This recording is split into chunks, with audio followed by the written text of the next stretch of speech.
Pull that stunt again and I'll end you.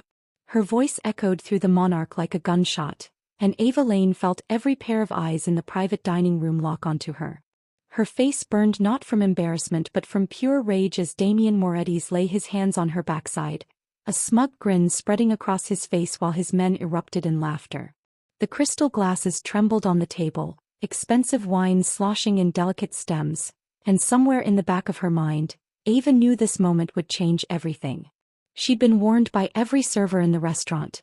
Don't mess up, don't talk back, don't even look at him wrong, but nobody had warned her about this. She turned slowly, her fingers still gripping the empty tray so hard her knuckles went white. Damian Moretti sat there like a king on his throne, his tailored suit perfect despite the late hour, his dark eyes glinting with alcohol and arrogance. Everyone in Chicago knew his name, knew what he did in the shadows of this city, knew that crossing him meant disappearing into the river with concrete shoes. The monarch was his kingdom, and these men around him were his loyal soldiers, each one carrying death in their jacket pockets. But Ava didn't care about any of that right now. All she could feel was the burning humiliation of being treated like she was nothing, like she was just another piece of furniture in his expensive restaurant. Pull that stunt again, she said, her voice shaking but her stare steady as stone, and I'll end you. The laughter died instantly, cut off like someone had pressed mute on the world. One of his lieutenants, a thick-necked man with cold eyes, reached for his gun, his chair scraping back against the marble floor. But Damian raised a hand to stop him, palm out, and everyone froze. The room held its breath, the only sound the faint jazz music playing from hidden speakers. Ava watched something shift behind those cold eyes, like he was seeing her for the first time, really seeing her, not just another waitress in a cheap uniform working double shifts to keep the lights on and pay for her brother's medication. His smile faded slowly, replaced by something she couldn't quite read. Surprise maybe, or curiosity, or something more dangerous than either. "What's your name?" he asked quietly, leaning forward with his elbows on the table, studying her face like he was memorizing it. "The one you'll remember if you ever try that again." Ava turned and walked out of that room with her head high, even though her legs felt like water and her heart hammered against her ribs like it wanted to escape. Behind her, she heard chairs scraping, voices rising in outrage, someone saying she should be taught a lesson. But Damian's voice cut through them all like a blade, sharp and final. "No one touches her. Ever." She didn't stop walking until she reached the kitchen, where she finally allowed herself to breathe, her hands shaking as she set down the tray. The other servers stared at her like she'd just signed her own death warrant, and maybe she had. But at least she'd done it with her dignity intact. The next morning, Ava's manager called her into his office with a face like he'd seen a ghost. She'd spent the whole night awake, staring at her ceiling, preparing her goodbye speech and already thinking about where she could find work that wouldn't get her killed. Her brother needed his medicine and they were already 2 weeks behind on rent. But instead of firing her, her manager told her she'd been promoted. Personal server for Mr. Moretti's private meetings, triple her usual pay, benefits included, and she started tonight. Ava's stomach dropped because she knew exactly what this meant. Damian Moretti didn't forget and he didn't forgive, he just played a longer game than everyone else. She stormed into his office without knocking that afternoon, finding him behind a massive mahogany desk reviewing documents like he ran a legitimate business instead of half the crime in the city. The office was all leather and dark wood, with expensive art on the walls and a view of downtown that probably cost more than most people's houses. He looked up slowly, one eyebrow raised, and gestured to the chair across from him like he'd been expecting her rage, like he'd been waiting for it. "I'm not some toy you can play with," she said, standing her ground even though his office smelled like expensive cologne and danger, even though every instinct told her to run. "If you were," Damian said, setting down his pen with careful precision, "I wouldn't be afraid of breaking you." The words hit her harder than she expected because they weren't a threat. They were something else entirely. Something that made her heart do things it shouldn't. When she glared at him, refusing to look away first, refusing to give him that victory, his expression softened in a way that seemed almost painful for him.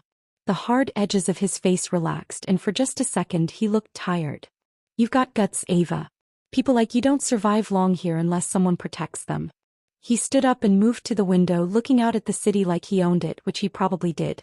Ava wanted to argue, wanted to tell him she didn't need anyone's protection, that she'd been taking care of herself and her brother since their mother died 2 years ago. But the truth was her brother needed his medicine, their landlord needed his rent, and she needed this job more than she needed her pride. Fine, she said finally, hating how small her voice sounded. A week later, everything changed again. Ava stayed late to clean the dining hall after another private meeting, her muscles aching from a 12-hour shift, her feet screaming in her cheap shoes. Most of the staff had already gone home, and the monarch was quiet except for the distant sound of dishwashers in the kitchen. She was wiping down tables when she heard raised voices coming from Damian's office at the end of the hall. She should have left, should have walked away, should have learned by now that curiosity in Damian's world got people killed. But something in the tone made her freeze. Fear and anger mixed together in a way that sounded like trouble. Through the cracked door she saw two of his lieutenants, Marco and Vincent, facing off over a small flash drive that gleamed under the office lights. Marco was sweating despite the air conditioning, his face red and blotchy. "Victor wants it back or we're all dead," he hissed, his voice high and desperate. "You don't understand what's on here.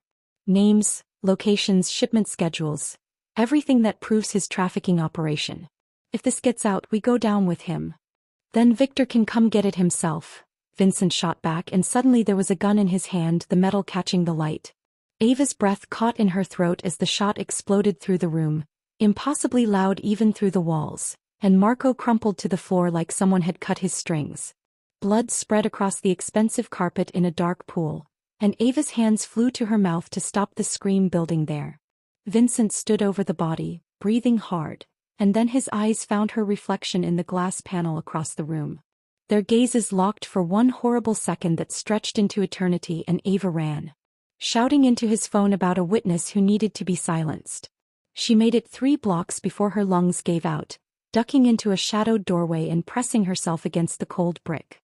Her heart hammered so hard she thought it might explode, and every breath burned in her chest. Sirens wailed in the distance, getting closer or moving away, she couldn't tell.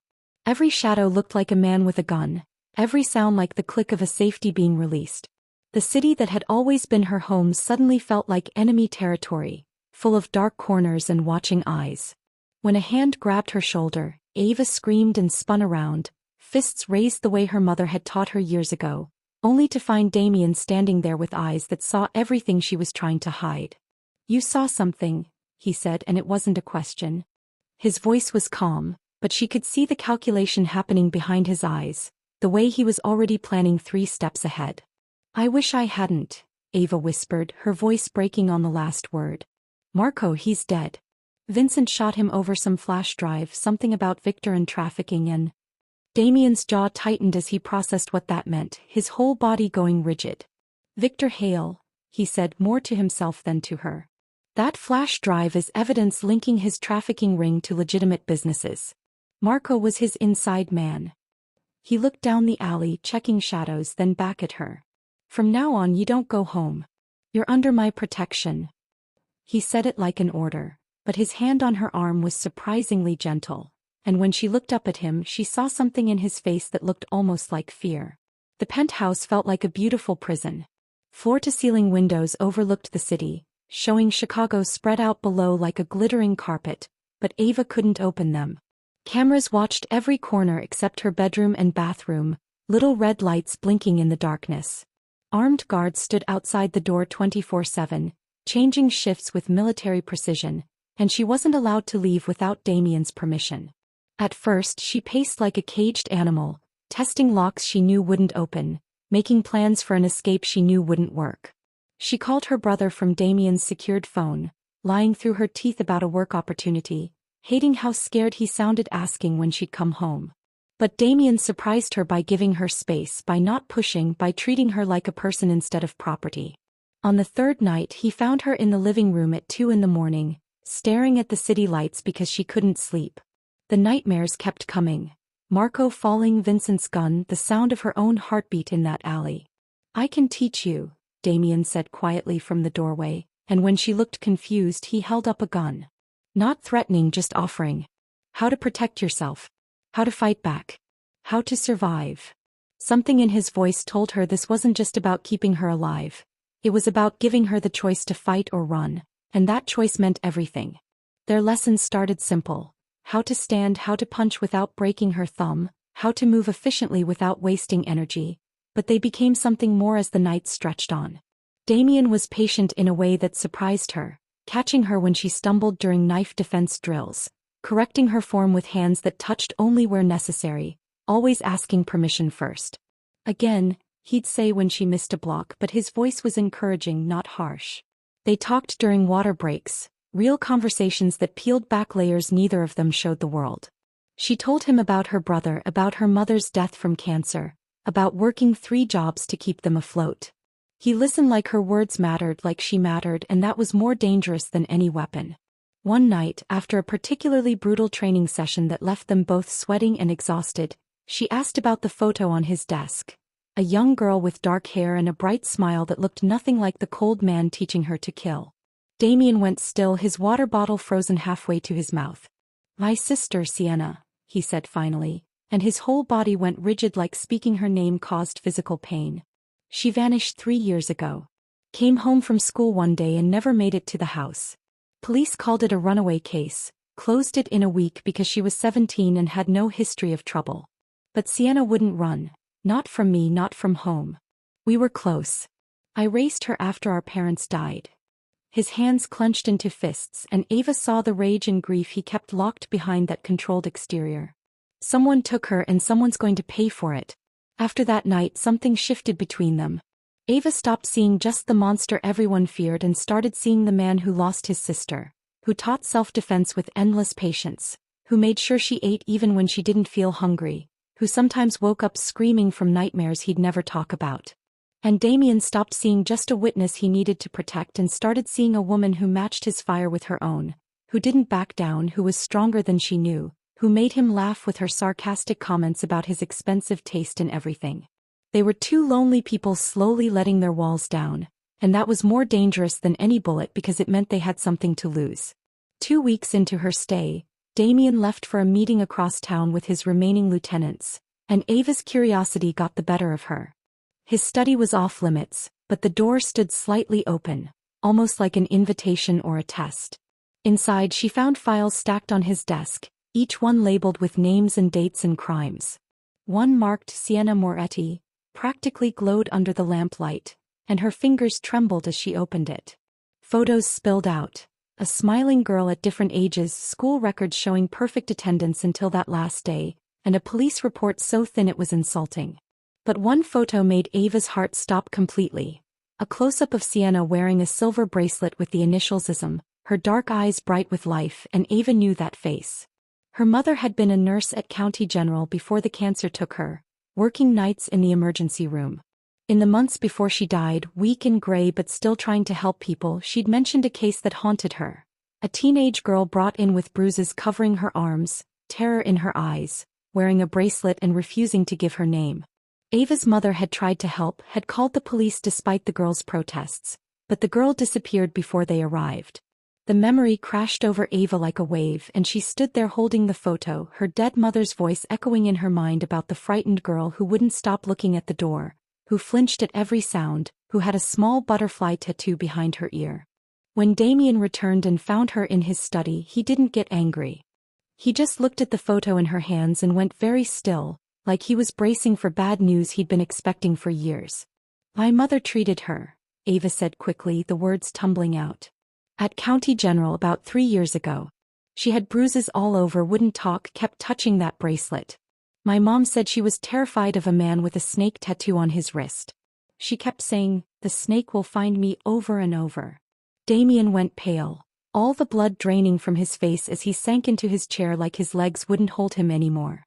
"Victor Hale," he said, his voice barely above a whisper. "That tattoo belongs to Victor Hale, the man who killed my sister." His hands shook as he reached for the photo, and Ava saw him breaking right there in front of her, all his walls crumbling. "No," she said urgently, kneeling beside him and taking his hands in hers, feeling how cold they were. "No, Damian, listen to me. My mother said the girl escaped that night. She ran. She was alive when she left the hospital. My mom tried to find her after, even went to the police with the description, but they said there was no matching missing person report." For the first time since Ava had met him, Damian let himself hope. She saw it crack through his armor like light through a door, and his eyes went bright with tears he refused to let fall. Alive, he repeated, like testing the word, like it might disappear if he said it too loud. His fingers tightened around hers, and Ava felt the full weight of what she'd just given him. Not just information, but the possibility of redemption, of finding what he'd lost, of making the world right again. They spent the next week tracing accounts using the flash drive Ava had seen the night Marco died. Damian's tech guys, brilliant kids who'd rather hack than shoot, pulled records showing payments to offshore accounts, shipping manifests for human cargo disguised as legitimate imports, and a trail that led straight to Victor Hale's operation. They found proof that Sienna had been sold, moved between facilities in 3 different states, possibly still held captive in one of Victor's warehouses. Each new piece of evidence made Damian quieter, colder, more focused. Ava watched him transform into something harder, saw the predator everyone feared emerge from behind the man she was starting to care about. But at night, when they sat planning the exchange, she saw his hands shake when he looked at Sienna's photo, saw the hope and terror warring in his eyes. Damian arranged a meeting, the flash drive for his sister's freedom, and spent hours preparing. He had backup teams positioned, escape routes planned, every contingency covered. But Ava saw the way his jaw clenched, the way he loaded his gun with hands that weren't quite steady. "I'm coming with you," she said, and when he started to argue, she cut him off. "You taught me to fight. Let me use it. Besides, Sienna might respond better to a woman after everything she's been through." The shipyard at midnight looked like every nightmare Ava had ever had. Abandoned warehouses with broken windows, rusted cranes reaching into the dark sky like skeletal fingers, and pools of shadow deep enough to hide an army. The air smelled like oil and lake water and decay. Victor arrived with 2 black SUVs full of armed men, their headlights cutting through the darkness like searchlights. From the second vehicle, they dragged a woman who looked like Sienna's ghost. She was alive but barely, bruised and thin, with chains on her wrists that rattled as she stumbled. Her dark hair hung in tangles around her face, and even from 20 feet away, Ava could see the hopelessness in her eyes. Damian stood rigid beside Ava, and she could feel the rage rolling off him in waves, could see his finger twitching near his gun. "You bring me the flash drive, I give you the girl," Victor called out, his snake tattoo visible even in the dim light, marking him as the monster from every story. He was tall and broad, with cold eyes that looked at Sienna like she was nothing, like she was just another product in his inventory. Damian threw the briefcase, watching it slide across the concrete until one of Victor's men grabbed it. Victor opened it slowly, examining the drive with a flashlight, checking to make sure it was real. Then he started laughing, a sound that made Ava's skin crawl, that echoed off the warehouse walls like something from hell. "You really thought I'd let you walk away?" he said, and suddenly guns were pointing at them from every direction, red laser sights dancing across their chests like deadly fireflies. The first shot came before Ava could even scream. Damian shoved her down as bullets tore through the air where her head had been, and she felt him jerk as one caught his shoulder. Blood bloomed across his white shirt, dark and spreading fast like spilled ink. "Damian!" she screamed, but he was already moving, dragging her behind a concrete barrier as the world exploded into chaos. Ava's training kicked in before her fear could paralyze her. She grabbed his gun from his belt with shaking hands, rolled to the edge of their cover and started firing back.